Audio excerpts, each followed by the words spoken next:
মেয়েদেরকে দাবায় রাখা যায় না। অনেক ব্যস্ত সময় পার করছেন, সবসময় দেখি। এই সময় আসলে ব্যস্ততা কি আপনার?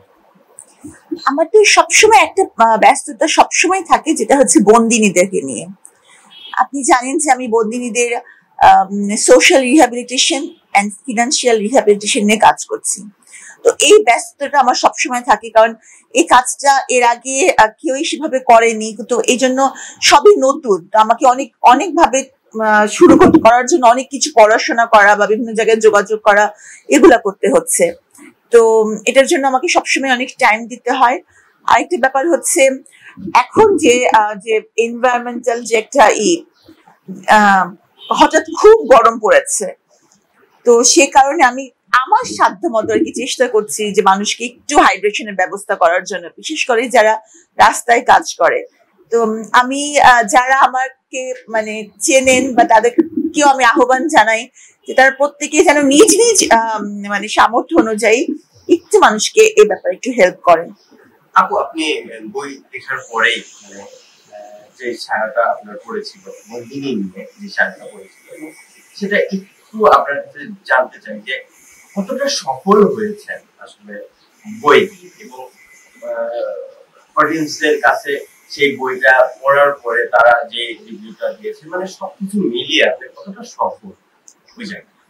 আসলে আমি নিজেকে মানে সফল হয়েছি কিনা এটা আমি বলতে পারবো না এখনো, কারণ এটা এখনো বলার সময় আসেনি। কারণ বইটা আমি যে ভিউ নিয়ে লিখেছি যে মানুষ যেন অপরাধ থেকে দূরে থাকে, মানুষ যেন একটু হলেও রিয়েলাইজ করে যে অপরাধ করলে, অপরাধের সাথে সম্পৃক্ত হলে নিজের ইচ্ছায় অথবা কোনো কারো ইনফ্লুয়েন্সে তাকে কারাগারে যেতে হবে, এবং এই কারাগারটা একটা ভয়াবহ স্থান। এটা যখন মানুষের মাথায় ইমপ্রিন্টেড হবে, তখন তারা নিজেকে অপরাধ থেকে দূরে রাখবে, অথবা এমন কোনো পরিস্থিতিতে পড়বে না যা তাকে ড্র্যাগ করতে পারে মানে টুয়ার্ডস দ্য জেল। তো আমি মনে করি যে এরকম যখন হবে এবং ঘরে ঘরে যখন বন্দিনী বইটা পৌঁছাবে, তখন আমি মনে করব যে বন্দিনী লেখক হিসাবে আমি সফল। আরেকটা ব্যাপার হচ্ছে যে আমি সবসময় এটা বলতে চেয়েছি যে মেয়েদেরকে দাবায় রাখা যায় না। হ্যাঁ, একটা অপবাদ ছড়িয়ে, মিথ্যা গুজব রটিয়ে একটা মেয়েদের অগ্রযাত্রা, মেয়েদের উন্নতি করার চেষ্টাটাকে বন্ধ করে দেওয়া যায় না, থামিয়ে দেওয়া যায় না। হ্যাঁ, হয়তো তাকে থমকে দেওয়া যায়, কিন্তু থামিয়ে দেওয়া যায় না। তো মেয়েরা যখন আমার এই জিনিসটা যখন মেয়েরা বুঝবে আমি কেন এটা বলছি, কেন এটা করছি, তখন আমি নিজেকে সফল ভাববো।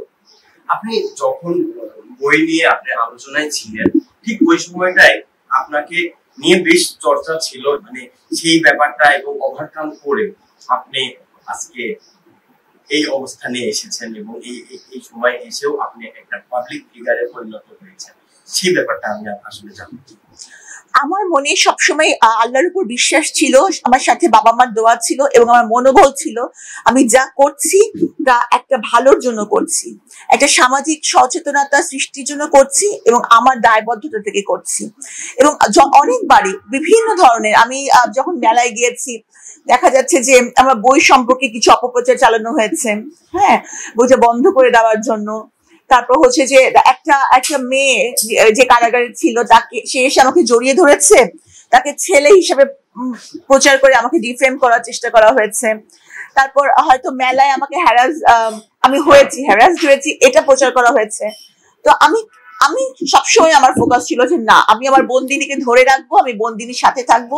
আমি প্রতিদিনই অলমোস্ট এভরিডে, শুধু চিটাগাং বইমেলায় ওর সময়টাতে আমি গিয়েছিলাম, বাকি সব সময় কিন্তু আমি মেলায় হাজির ছিলাম, এবং আমি কখনো পিছপা হইনি। যে আমার যাই হোক, আমি ভেবেছি যে আমার যাই হোক আমি পিছাবো না।